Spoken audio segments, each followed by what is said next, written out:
എന്നെ എന്റെ കുടുംബത്തെ എന്റെ മക്കളെ എല്ലാവരെയും യേശുവെ അങ്ങനെ അരങ്ങിലേക്ക് സമർപ്പിക്കുന്നു. അമ്മ മാതാവ് തപ്പത്രയോ പറഞ്ഞിട്ടുണ്ടോ? എന്റെ ഒന്നും കാണിച്ചില്ലല്ലോ. കുടിച്ചു കളിക്കോ കേട്ടോ. എന്റെ അമ്മയെ എന്റെ മകന്റെ 8 വർഷം പഴക്കമുള്ള മദ്യമാണ്.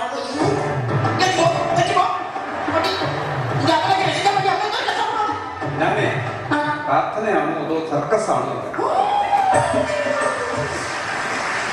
എന്തുവായത്? ആത്മശാന്തി കിട്ടണോ? മനസ്സമാധാനത്തോട് ഏകാഗ്രമായിട്ട് പ്രാർത്ഥിക്കണം.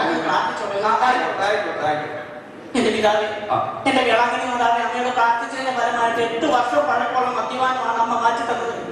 ആ മകനെ അമ്മയുടെ നടയിൽ കൊണ്ടത് മൊട്ടയടിപ്പിച്ച് ഞങ്ങൾ തിരിച്ചു വരും. ആ യാത്രയ്ക്ക് അമ്മ ഒരു തടസ്സം ഉണ്ടാകുന്നത് ഞങ്ങളുടെ നേർച്ച അമ്മ അമ്മയുടെ അനുഗ്രഹമുണ്ട്.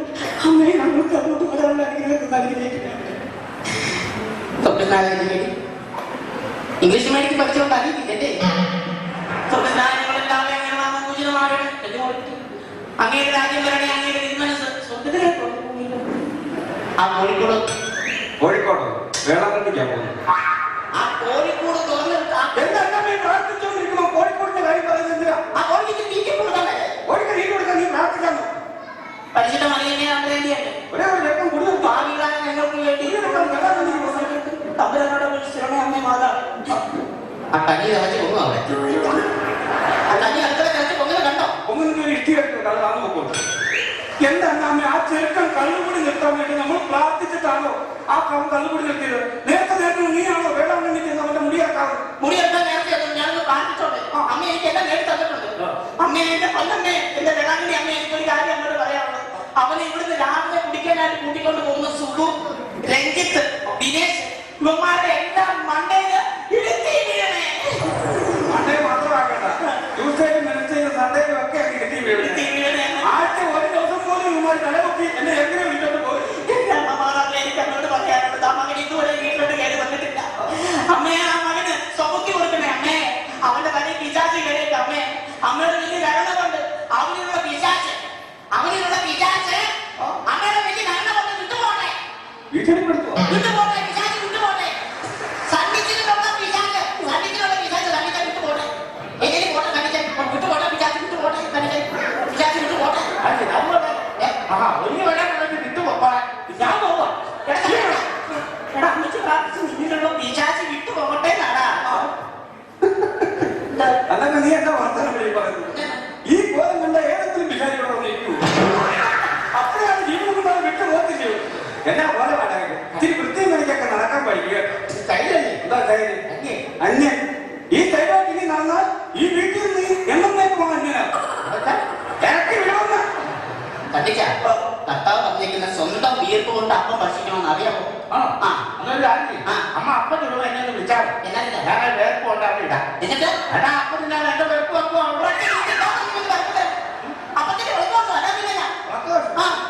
പോയി മര്യാദക്ക് ഈ മുടി ഇറക്കി നമുക്ക് നേർച്ച നടത്തണം. നിന്റെ അമ്മ നേർന്നതാണ്.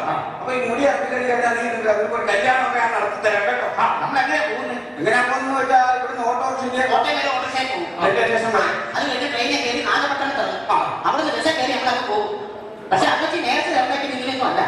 നമുക്ക് നേർച്ച വലിക്കണമെങ്കിൽ നടന്ന് പദയാത്രയായിട്ട് പോയില്ലേ നേർച്ച വലിക്കുള്ളൂ. അറിയാമോ?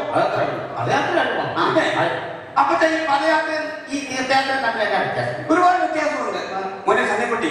നീ ഇപ്പോൾ പുതിയ സ്ഥലത്തേക്ക് നടന്നിങ്ങനെ പോവുകയാണ്. കുറെ ദൂരം നടന്നു കഴിയുമ്പോൾ നിന്റെ വായിന്ന് പദം വരുമോ? അതാണ് പദയാത്ര. അഥവാ പദ വന്നില്ലെങ്കിൽ അത് തീർത്ഥയാത്ര.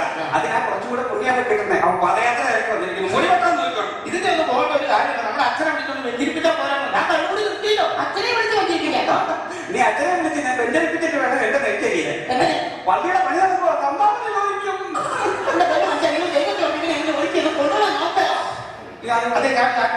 ഈ തമിഴൊക്കെ പറയേണ്ട അങ്ങോട്ട് ഇറങ്ങി തമിഴാണ്. ഈ വെള്ളക്കാരൻ പള്ളി പോയി മുടി വെപ്പിച്ചാൽ പോലെ. വെള്ളക്കാരൻ പള്ളിയാണ് നേരത്തെ വന്നിരിക്കുന്നത്. വേറെ പള്ളിക്ക് മുടി വെക്കണം വലിയ നേരത്തെ വന്നിരിക്കുന്നത്. അത് തമിഴറിയാമോ നമുക്ക്? ആ തമിഴ് പഠിക്കാൻ വേണ്ടി ഞാൻ നമ്മുടെ ജോസൂട്ടില്ലേ ഓട്ടോക്കാരൻ ജോസൂട്ടോട് ഞാൻ പറഞ്ഞിട്ടുണ്ടായി. തമിഴ്നാട്ടിൽ വരെ പോകുന്നുണ്ട്. അപ്പൊ നിനക്കറിയാവുന്ന ഒന്ന് രണ്ട് തമിഴൊക്കെ ഞങ്ങളെ പഠിപ്പിക്കാറുണ്ടെന്ന് ഞാൻ പറഞ്ഞിട്ടുണ്ടായിരുന്നു. വരുമോ? അവൻ വരുമെന്ന് ചോദിച്ചാൽ അവൻ വരും. പിന്നെ ജോസൂട്ടി വന്നിട്ട്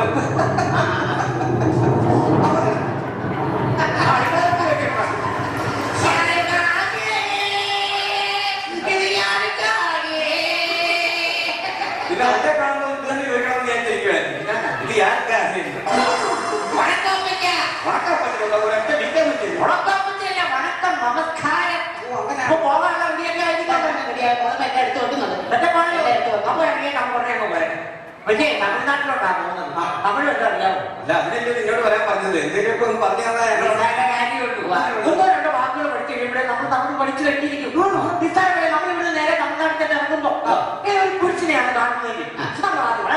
അണ്ണേ വണക്കം, അണ്ണേ പെണ്ണുകളാണ് പെണ്ണെ, പെണ്ണുകളാണ് അക്ക, അണ്ണേ അക്കെ. ഈ രണ്ട് വാക്ക് പഠിച്ചു കഴിഞ്ഞാൽ നമ്മളെല്ലാം പഠിച്ചു.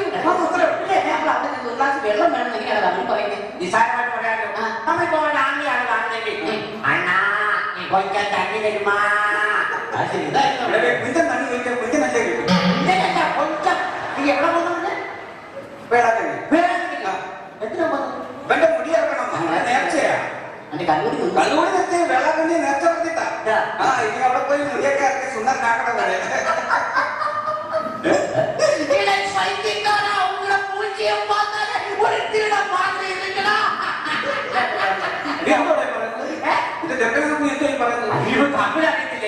ഈ മൂച്ചി എന്ന് പറഞ്ഞിട്ട് തമിഴ്നാട്ടിൽ മുഖം, അതാണ് ഞാൻ പറഞ്ഞത്. ഈ യാത്രയോ അങ്ങനെ ആവുമെന്ന് അതിന്റെ പേടി. നമുക്ക് ഈ യാത്ര ഒരു രണ്ടാഴ്ചത്തേക്ക് മാറ്റി വെച്ചാൽ അല്ല, ഈ മുടിയായിട്ട് കൃഷി ഓഫീസിൽ ചെല്ലുവാണെങ്കിൽ ചെരിച്ച വളർത്താനുള്ള ചിലപ്പോൾ ലോൺ കിട്ടിയേ. അതുകൊണ്ട് പറഞ്ഞത് അപ്പച്ച അവൻ വളരെ കിട്ടണ്ടോ കേട്ടോ. മുടി പറഞ്ഞുകൊണ്ട് ഒറ്റ ഇങ്ങനെ നടക്കുന്നു.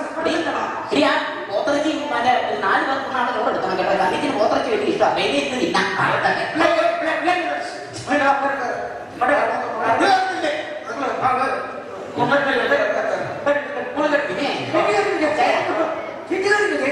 നമ്മളൊരു 4 ദിവസം കഴിഞ്ഞേക്ക് ഇങ്ങോട്ട് വരുന്നു. പിന്നെ വേളാങ്കണ്ണി ചെന്ന് അവിടെ നിന്ന് താമസിച്ചു മുടി ഇറക്കിയിട്ടൊക്കെ 4 ദിവസം കഴിയും. അയ്യോ, എന്റെ കോഴി പട്ടിണിയായിപ്പോ.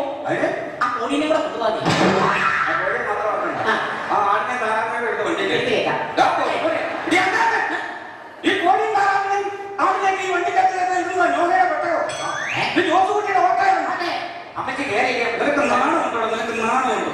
ആ കൊച്ചിന്റെ വായു എടുത്ത് തലയെ വെച്ച് നടക്കുന്നു. മനുഷ്യനെ കൊണ്ട് കളിയാക്കാനാണോ? ആരായിട്ട് മാറ്റാം. അയ്യോ, രാവിലെ നാട്ടുപോയിട്ട് കണ്ണിൽ എടുത്തൊക്കെ അപ്പച്ചാ കേരളത്തിൽ എനിക്കൂടെ തരുമോ?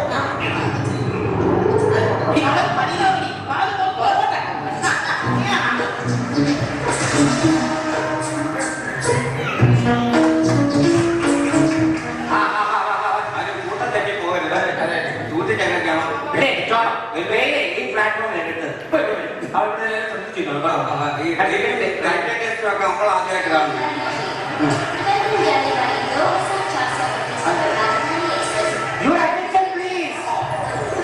അപ്പച്ചൻ എഴുതിക്കുന്നത് അത് അവര് പറഞ്ഞ അന്വേഷിക്കാണ്ടിരിക്കാൻ. അയ്യോ, അന്വേഷണം പറഞ്ഞത് ശ്രദ്ധിക്കൂ എന്നാണ് പറഞ്ഞത്. ഇത് കേൾക്കുമ്പോ ഞാൻ വേറൊരു കാര്യം ഓർക്കുന്നത്. എന്റെ മൂത്ത ചേട്ടൻ ഒരു പാപ്പി ഉണ്ടായിരുന്നു, പട്ടാളത്തിലായിരുന്നു. ഒരു പ്രാവശ്യം ലീവിന് വന്ന റെയിൽവേ സ്റ്റേഷനിൽ പാള ക്രോസ് ചെയ്തപ്പോ പാളത്തിന്റെ നടുക്കെത്തിയപ്പോ ഈ അറ്റൻഷൻ കേട്ടു. പഴയ പട്ടാളക്കാരല്ലേ, അറ്റൻഷൻ അടിച്ച് ഒറ്റ നിപ്പായി. എന്നിട്ട് ഉരുള കയറി ഇറക്കാനും പോയി.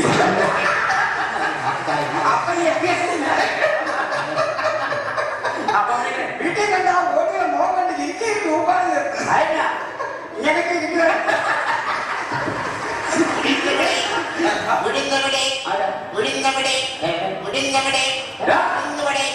എവിടാ കൊണ്ടെന്ന് വെച്ചാൽ അവിടെ പോയി നോക്കാം. ഉഴുന്ന് വല്ലവർക്കും കൊണ്ട് വെച്ചിട്ട് എങ്ങോട്ടാണ് വിളിക്കുന്നത്? ഇപ്പൊ ഇങ്ങോട്ട് വന്നേ ഉള്ളൂ. അത് ശരിക്കും ഉഴുന്ന് വടയെന്ന് പറഞ്ഞാൽ അത് ശരിക്കും പറയണം.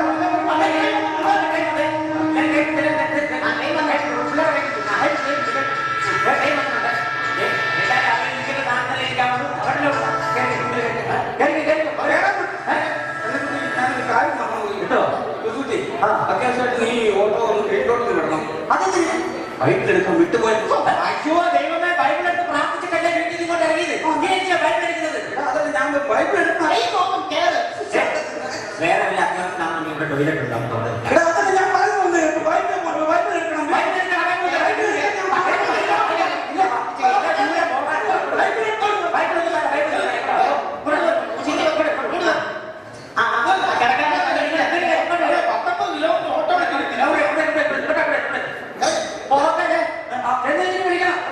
വിളിക്കുന്നുണ്ടോ?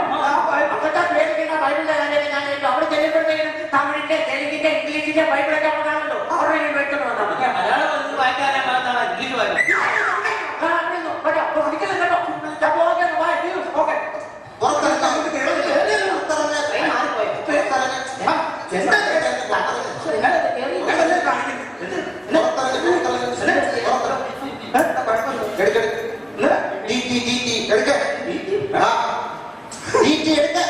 ആണുണ്ടോ നിനക്ക് കോട്ടും സൂട്ടും ഇട്ടിട്ട് തീറ്റി തീറ്റി എന്ന് പറഞ്ഞ് ഞങ്ങളോടൊന്ന് കാര്യം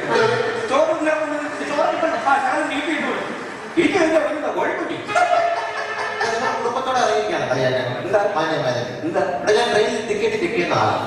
ടിക്കറ്റ് എടുത്തില്ലെങ്കിൽ ഓരോരുത്തരും 4000 രൂപ ഫൈൻ അടയ്ക്കും.